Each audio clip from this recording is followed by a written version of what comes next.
나눠드린 설교 자료 같이 보겠습니다.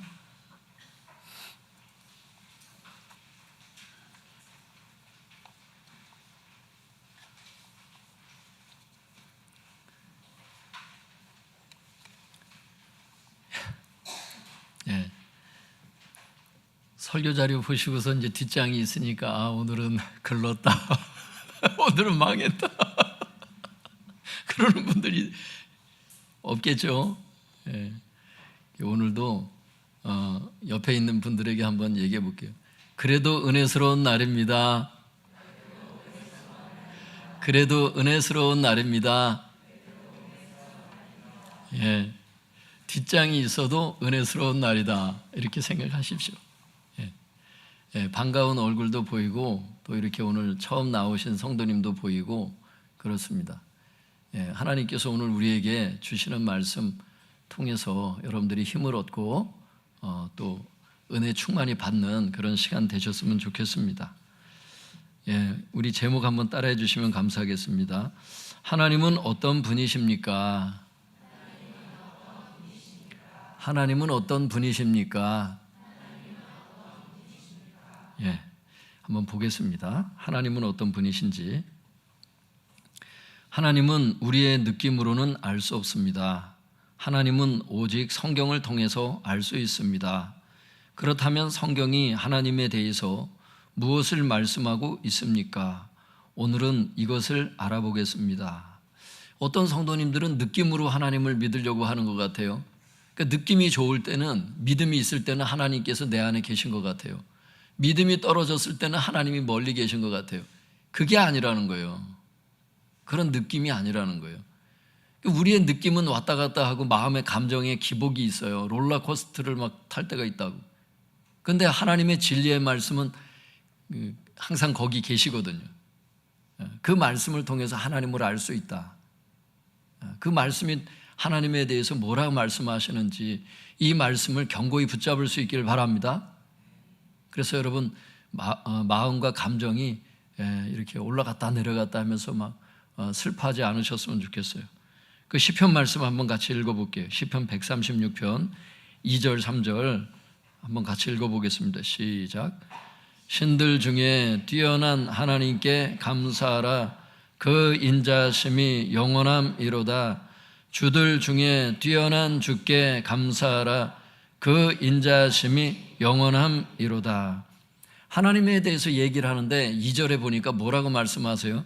신들 중에 뛰어난 하나님께 감사하라. 그러니까 하나님은 이런 분이시다. 신들 중에 뛰어난 하나님이시다.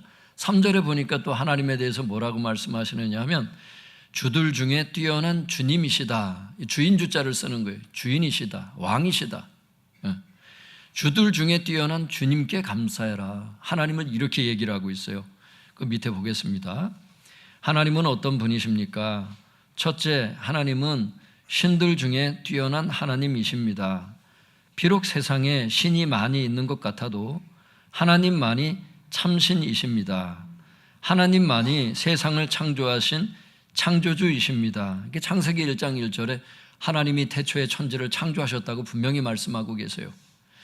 두 번째 보겠습니다. 하나님은 어떤 분이신지. 하나님은 주들 중에 뛰어난 주님이십니다.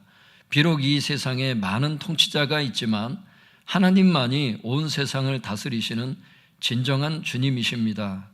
그래서 하나님은 나라를 세우기도 하시고 나라를 멸하기도 하십니다. 다니엘서에 보면 그게 나온다고. 누가 나라를 세우시는지 그 나라의 흥망성쇠를 하나님이 결정하세요. 한 나라의 왕을 세우기도 하시고 그 왕을 패하기도 하십니다. 다니엘서 2장에 보면 이처럼 하나님은 만왕의 왕이십니다. 세상에 있는 그 모든 왕 중에 최고의 왕은 하나님이시다. 만왕의 왕이시다. 그 왕들을 세우기도 하시고 패하기도 하시니 얼마나 하나님은 왕이 되시냐 이 말이에요. 여러분, 신들 중에 뛰어난 하나님, 주들 중에 뛰어난 주님, 여러분 이 말씀을 믿을 수 있길 바랍니다. 시편 말씀, 그 다음에 139편 말씀인데요, 13절 16절 같이 붙여서 읽어보겠습니다. 시작. 주께서 내 내장을 지으시며 나의 모태에서 나를 만드셨나이다. 내 형질이 이루어지기 전에 주의 눈이 보셨으며 나를 위하여 정한 날이 하루도 되기 전에 주의 책에 다 기록이 되었나이다. 13절에 보면 내장을 지으신 분이 있다 이렇게 얘기를 하세요. 그게 주께서 내 내장을 지으시고 나의 모태에서 어머니 태 속에서 나를 만드신 분이 있대요. 내 형질이라는 것은 이제 이게 원문에 보면은 태아의 몸 이렇게 돼 있어요. 다 태아의 시절이 있었죠. 내 형질이 이루어지기 전에 주님의 눈이 보고 계셨대. 또 나를 위해서 정한 날, 모태에서 시작되는 날을 얘기하는데요. 하루도 되기 전에 주님의 책에 나의 일생의 계획들이 다 기록되어 있다는 거예요. 그 밑에 보겠습니다. 하나님은 어떤 분이십니까? 셋째, 하나님은 인간을 창조하시고 인생 계획을 설계하신 분이십니다. 그래서 13절에 그 뭐라고 말씀하신다는 거예요? 하나님은 우리의 내장을 지으시며 어머니의 태에서 우리를 만드신 분이라고 성경이 말씀하고 있어요. 또한 16절에 보면은 하나님은 우리의 태아의 몸이 생기기 전부터 우리를 보고 계셨으며 우리가 모태에서 하루를 시작하기도 전에, 원문엔 그렇게 돼 있어요. 원문 해석은, 한글 번역은 그렇게 돼 있지만 원문에는 제가 기록한 대로 돼 있어요. 우리가 모태에서 하루를 시작하기도 전에 이렇게 돼 있어요. 하루도 시작하기 전에 우리의 인생 계획을 주의 책에 다 기록하신 분이라고 성경이 말씀하고 있어요. 그러므로 인간이 하나님의 말씀에 순종할 때 인생 계획이 성공할 수 있다는 거예요. 그 열심히 노력하는데 열매 없는 인생이 많이 있어요, 성도님들. 그러니까 지금까지 해봤는데 안 되는 분들은 하나님을 한번 붙들어 보세요. 믿습니까? 기독교에서 얘기하는 연단 가운데 있어서 잠시 어려운 이런 것들을 얘기를 하는 게 아니에요. 진짜 꼬이고 계속 안 되고 인생 계획을 세워놓고 태어나기 전부터 나의 일생에 대해서 이 땅에 왜 보내셨는지, 어떤 분은 하나님이 나를 창조하셨다면 이상하게 생각하는 사람이 있어요. 부모님, 여러분 생명이 어디서 왔어? 그러면 어떤 사람? 부모님이 낳아줘서 부모님이 생명을 주셨죠. 그 부모님은요? 그 부모님은요? 또 그 부모님은요? 생명이 어디에서 왔냐는 거예요. 성경이 말씀한 최초의 인간이 누구냐? 하나님이 지으신 것에 대해서 창세기에서 증거하고 있잖아요. 그러니까 하나님이 인생 계획을 세우시고 내가 너를 이 땅에 보낸 목적이 있다는 거예요. 그러니까 천국에 올라갔다 와서 그 하나님의 책을 보고 온 사람들 간증하는 걸 가끔 보면 그런 얘기를 해요. 그 하나님께서 한 사람의 일생을 이렇게 기록할 때 보면은 출발도 못한 사람도 많대요. 반까지 이루어진 사람은 진짜 많이 이뤘대. 그러니까 하나님께서 이 땅에 우리에게 생명을 주시고, 아니 사과 한 나무를 하나 심더라도 목적이 있어서 사과나무를 심는데 인생을 이 가운데 보내셨을 때 왜 목적이 없겠어요? 다 자기 목적으로 살아가는 거예요. 자기 목적으로, 자기 열심으로. 막 서민 갑부 이러면서 막 돈이 전부인 줄 알고 모아놨는데 죽을 때 보면 하나도 못 갖고 가요. 제일 불행한 사람인데 막 죽을 때 보면 막 한 사람씩 들어오라 해가지고 면회해 보면요, 얘기하는 게 그거예요. 아, 내가 얼마를 벌질 못해서 너무 아쉽다. 아파트 당첨이 안 돼서 내가 너무 아쉽다. 이렇게 돌아가시는 분이 한 분도 없더라고. 들어가면 막 내가 너를 용서하지 못한 걸, 내가 너를 그렇게 생각했던 걸 용서해라. 뭐 용서해라. 이러고 다 돌아가시지. 인생을 우리가 지금 어떻게 살고 있는지 한번 돌아볼 필요가 있어요. 인생이 많이 남았다고 보통 생각을 하는데 그렇지가 않더라고. 오는 데는 순서 있게 왔어도 가는 데는 순서가 없다는 걸 우리가 많이 확인하지 않습니까? 나이가 많다고 먼저 돌아가시는 것도 아니더라고. 저희 아버지는 굉장히 오래 사실 줄 알았어. 근데 그게 아니더라고요. 산에 가면서 제가 산을 못 따라다녀요, 아버지를. 연세가 그래도. 그런데도 하나님 데려가시려니까 먼저 가시더라고. 노후 준비는 됐으면서 사후 준비가 안 된 사람이 너무너무 많아요. 돌아가실 때 보면 막 후회하고 죽고 이런 분들이 한두 분이 아니야. 교회를 다니는 분들 중에서도 그런 분들이 있더라고. 하나님의 그 부르심을 아는데 불순종했던 분들 막 후회하고 돌아가세요. 그런 것들을 볼 때 인생의 성공이 어디 있느냐? 성공이 뭐냐? 하나님의 뜻대로 되는 게 성공이에요, 성도님들. 그래서 하나님께 붙들리기만 하면 그분이 인도를 해주신다.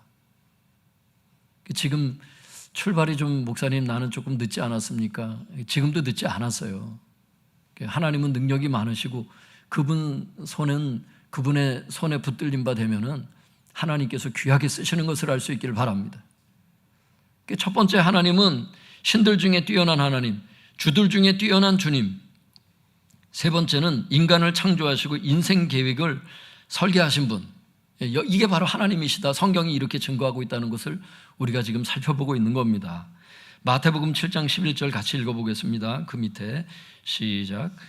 너희가 악한 자라도 좋은 것으로 자식에게 줄 줄 알거든 하물며 하늘에 계신 너희 아버지께서 구하는 자에게 좋은 것으로 주시지 않겠느냐. 여기 악한 자라도 이것은 인간 부모님들을 얘기를 하는 거예요. 부모님들 중에 세상적으로 악한 사람들도 있잖아요. 그런데 부모라고 한다면 악한 부모라 할지라도 좋은 것으로 자식에게 줄 줄 알잖아요. 보통의 부모라면. 더 악한 부모도 물론 있어요. 근데 그런 부모님들 말고 보통 정도의 보통 부모님들은 다 그렇다는 거예요. 자녀가 행복하길 원해서 좋은 걸 줄 줄 안다는 거예요. 하물며 하늘에 계신 너희 아버지께서 구하는 자에게 좋은 것을 주시지 않겠느냐. 필요를 위해서 달라고 기도하면 주시겠다는 거예요. 좋은 것을 당연히 주신다는 거예요. 하나님은. 그 밑에 보겠습니다. 하나님은 어떤 분이십니까? 넷째, 하나님은 구하는 자에게 좋은 것을 주시는 아버지이십니다. 그래서 우리는 필요할 때마다 아버지께 달라고 요청하고 응답을 받을 수 있습니다. 이것이 기도입니다. 여기에 대해서는 제가 더 이상 드릴 말씀이 없어요. 기도 응답을 받은 분들이 여기 너무너무 많기 때문에 여러분 자신이 다 간증이야. 제가 하나님 살아계신지 안 살아계신지 말할 필요가 없어요. 여러분 지금이라도 늦지 않았어요. 가서 이렇게 기도 노트 한번 만들어 보세요. 그리고 1번 어떻게 해주세요, 2번 어떻게 해주세요. 여러분 기도 제목을 한번 쭉 써보세요. 한 달이 지나고 두 달이 지나고 했을 때 여러분 인생 가운데 기도 응답이 됐던 것을 하나하나 지워보세요. 나중에는요 어떻게 되냐면 화이트로 다 지워가지고 누더기가 돼요. 간증 드리는 거예요. 간증을. 진짜예요. 하나님 앞에 정직하게만 정말 진심으로 내가 욕심으로만 기도하지 않는다면 하나님께서 반드시 응답하십니다.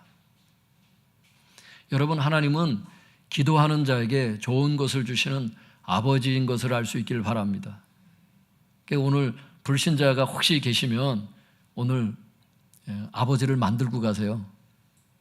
고아가 영원토록 되지 마시고 아버지를 두신 분이 되세요. 믿습니까? 이렇게 그런 분들 되셨으면 좋겠습니다. 뒷장 한번 볼게요.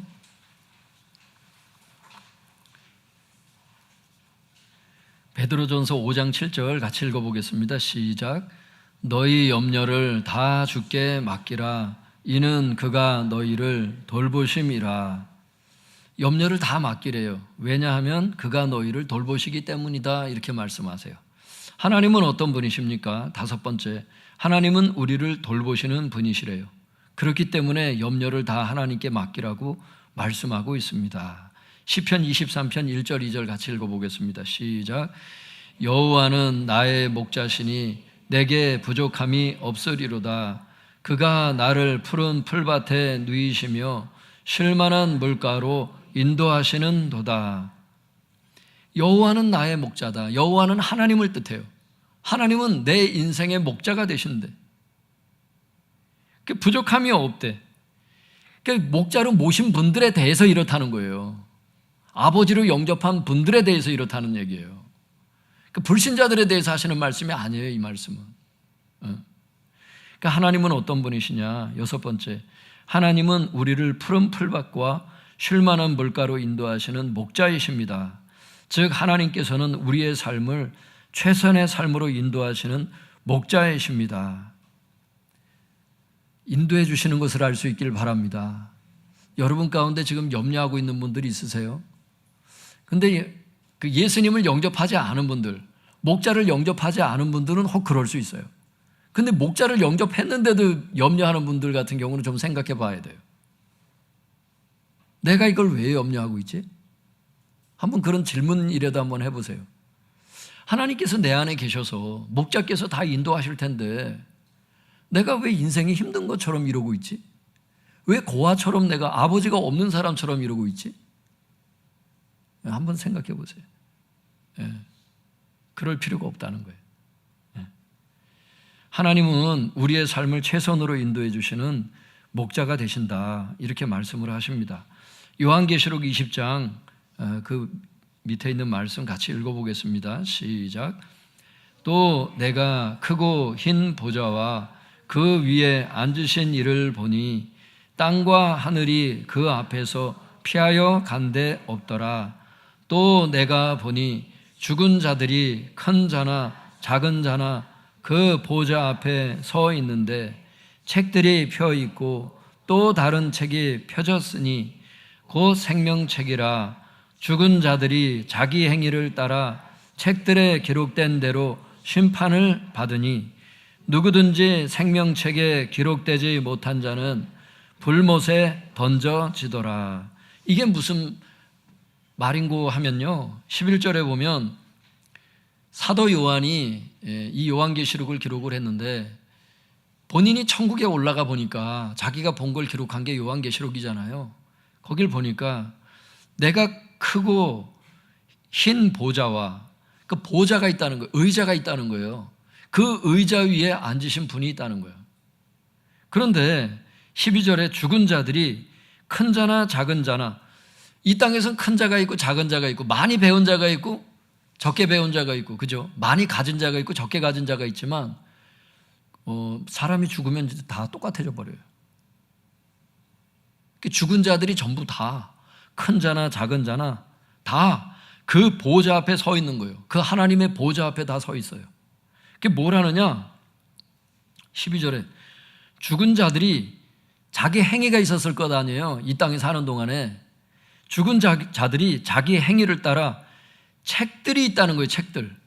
사람의 그 행동들을 기록해 놓은 책들이 있다는 거예요. 이걸 행위록이라고 얘기를 하거든요. 한번 따라해 볼까요? 행위록. 여기에 보면 여러분들이 인생을 살면서 어떤 생각을 했고, 누굴 미워했고, 어떻게 행동했고, 이게 여기 다 기록되어 있어요. 죽은 자들이 자기 행위를 따라 책들에 기록된 대로 심판을 다 받아요.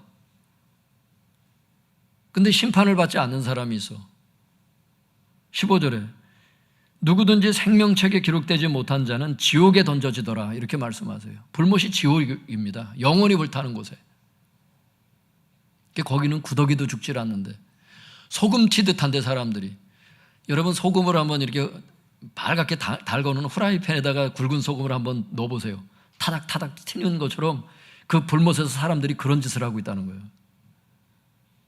영원히 후회하면서 내가 왜 그때 그랬을까? 죄가 뭔 줄 알아요? 죄의 기준이 성경에만 나오거든요. 학교를 가서 죄의 기준을 안 가르쳐줘요, 성도님들. 학교에 가서 죄의 기준이 뭐라고 가르쳐줘요? 하나님께서 어떤 것으로 심판해 주신다고 그 죄의 기준을 얘기한 거 들어보셨어요? 죄의 기준이 뭐예요? 여러분들이 생각하는 죄의 기준이 뭐예요? 뭐가 의로운 삶이에요? 오직 성경에서만 얘기하세요. 하나님께서 책들에 기록된 대로 심판을 하시는 거예요. 근데 심판받지 않는 사람들이 누구예요? 생명책에 기록된 사람들은 용서를 받았기 때문에 괜찮다는 거예요. 우리 15절만 한번 같이 읽어볼까요? 시작. 누구든지 생명책에 기록되지 못한 자는 불못에 던져지더라. 예수님을 영접하고 돌아갈 수 있기를 바랍니다. 예수님을 영접하게 되면 생명책에 그 사람의 이름이 농명돼요. 예수님의 대속으로 말미암아 그 사람의 죄가 다 용서함을 받습니다. 그렇지 않으면 그 행위록이 지워지질 않아요. 그래서 사람들이 다 지옥에 가는 거예요. 오늘 나오신 분들은 하나님께서 기회를 주신 거죠. 그 밑에 볼까요? 하나님은 어떤 분이십니까? 마지막 7번째, 하나님은 우리의 행위에 대해서 심판하시는 심판자이십니다. 그러므로 우리는 죄의 행동을 버리고 말씀에 순종하는 의로운 삶을 살아야 합니다. 여기 이제 죄의 행동, 의로운 삶, 그 기준이 뭐냐? 전부 다 얘기할 수는 없어요, 성도님들. 왜냐하면 또 성경을 또 찾아봐야 되잖아. 그러면 여러분들이 또 은혜스럽지가 않잖아. 자꾸 찾아보면 처음 오신 분들 너무 힘들 수 있기 때문에 다 찾아볼 수가 없어요. 제가 간단히 한마디만 말씀을 드리면 성경에서 얘기하는 의로운 삶입니다. 그게 사랑의 삶을 얘기를 해요. 한번 따라해 볼까요? 사랑의 삶. 사랑의 삶. 그게 의로운 삶이래. 그러면 죄가 뭘까요? 의의 반대가 죄잖아. 사랑하지 않고 미워했던 삶. 이게 하나님께서 이런 사람들을 다 심판하죠. 한 대 때리면 또 한 대 가서 줘박아야 되는 사람, 이런 사람. 세상 상식에서는 그게 맞는데 하나님 나라에서는 그렇게 하지 말래. 예수님이 너희들을 용서한 것처럼 너희도 용서해야 된대. 안갚음하지 말라는 거예요. 복수하지 말라는 거예요. 용서하라고 그러세요. 왜? 네가 용서받았기 때문이래. 성경에 보면요, 용서하지 않으면 하나님께서요 예전에 용서했던 거 다 까봉한대. 그 말이 있어요, 성경에. 너희가 마태복음 18장 마지막 절에 있잖아요. 너희가 중심으로 형제의 죄를 용서하지 않으면 너희 천부께서 이와 같이 하시리라. 아버지께서 똑같이 너희들의 죄를 용서하지 않겠대. 그게 죄의 기준이에요. 그게 용서하지 않는 죄가 하나님 앞에 용서받지 못하는 죄예요. 그게. 어쨌든 중요한 것은 하나님은 인간의 모든 행동에 대해서 심판하시는 심판자라는 거. 이게 하나님이시라는 거. 목자이지만 또 두려운 측면도 있다는 거.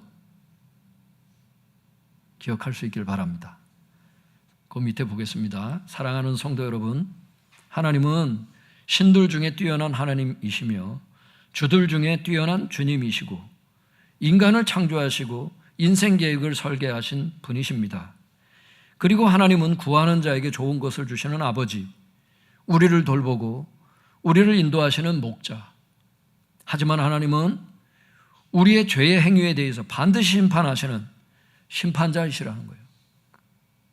그 하나님께 먼저 나의 죄의 행위를 회개하시고, 지금 뭔가 이렇게 마음에 양심에 찔림이 있는 것들이 있을 수 있어요. 인생을 살다가 그때 내가 그런 행동을 하면 안 되는데 원망 들을 만한 일들이 있어요. 그런 것들을 혹시 이 시간 생각이 나신다면 하나님 앞에 용서를 구하세요. 먼저 나의 죄의 행위를 회개하시고 하나님의 말씀에 순종하는 삶을 살게 해달라고 기도하시기 바랍니다. 그리고 하나님께 모든 염려를 맡기시고 필요한 것들을 달라고 기도하시기 바라요. 목사님 이상합니다. 그냥 뭐 이것 주세요 저것 주세요 이렇게 필요를 먼저 기도하면 되지 않을까요? 성경에 보면 그렇게 하면 응답이 없대. 먼저 용서를 받아야 된대. 성경에 보면. 그러니까 어떤 성도님들은 그래서 기도해도 응답이 없는 경우가 있어요. 용서하지 않고 하는 기도. 그러니까 마가복음에도 그 말씀이 있어. 산으로 옮기라고 하는 그 기도 얘기하시면서 혐의가 있거든 먼저 용서하래. 그게 단서가 붙어 있어요. 그 원망 들을 만한 또 용서하지 않은 거 원문에 보면 다 그런 뜻이에요. 그런 게 남아있는 상태에서는 아무리 기도해도 응답이 없대. 왜? 하나님하고 단절된 상태에서 이게 관계가 안 되는 거예요. 기도의 관계가. 그러니까 먼저 이렇게 얘기를 한 거예요. 먼저 하나님께 먼저 나의 죄의 행위를 회개하시고 하나님의 말씀에 순종하는 삶을 살게 해달라고 기도하시기 바랍니다. 그리고 하나님께 모든 염려를 맡기시고 필요한 것을 달라고 기도하시기 바랍니다. 그러면 우리를 창조하시고 인생 계획을 설계하신 하나님께서 우리를 돌보시고 최선의 삶으로 인도하실 것입니다. 그러니까 목자의 역할을 하실 거예요. 그분께서. 아버지 노릇을 하실 것이다. 제가 하나님에 대해서 아는 것은 이거예요. 내가 힘들다고 도망가시는 그런 아버지는 아니시더라고. 네가 당한 환난은 너무나 커. 네가 지금 걸린 질병은 너무나 커. 그래서 나는 도망갈 거야. 이러시는 하나님은 결코 아니더라고. 어떤 질병과 어떤 환경보다 하나님은 크신 분이시더라고. 여러분, 하나님은 전지전능하신 분이신 것을 알 수 있길 바랍니다. 오늘 여러분들 그냥 오신 게 아니에요. 오늘 초대받고 오신 분들 하나님께서 초청하신 것을 알 수 있길 바랍니다. 여러분들의 얼굴을 보기 위해서 2달 동안 준비를 했어요. 여러분들을 위해서 기도를 했고요. 이 가운데 나와서 여러분들의 이름을 불러가며 기도를 했어요. 믿지 못하는 표정들이 있어요. 근데 정말이에요. 이게 여러분들에 대한 명단을 만들었어요. 그래서 168명의 이름을 저도 불러가며 기도했어요. 그런데 어떤 분들은요, 더블로 기록된 분들이 있어요. 그분까지는 180몇 명이야.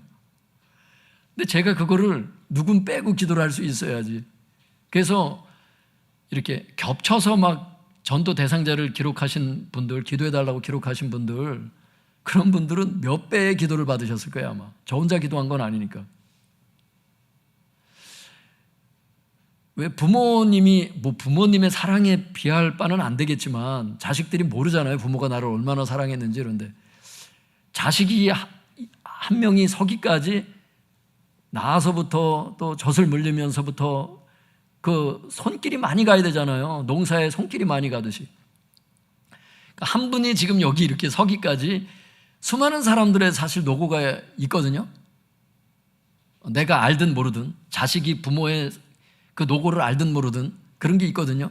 보이지 않는 분들의 그 기도와 그 중보기도가 있거든요.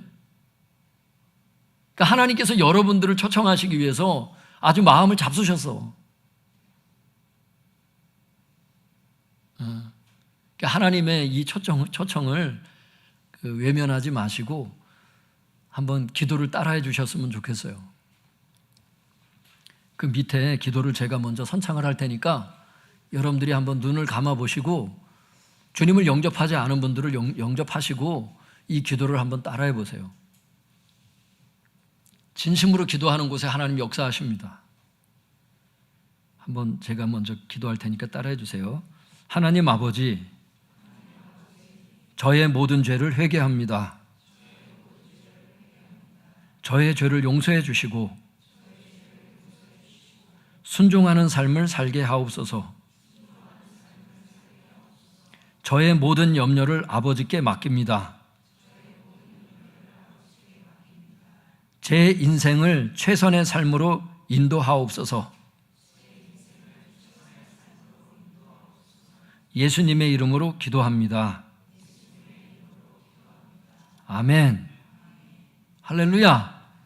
진심으로 기도한 곳에 하나님께서 역사하시고 오늘부터 여러분의 인생을 하나님께서 인도하실 거라고 저는 확신합니다. 제가 믿는 하나님은 그래요. 정직하고 진실하게 기도하면 하나님은 응답하십니다. 축복 기도하고 마치겠습니다.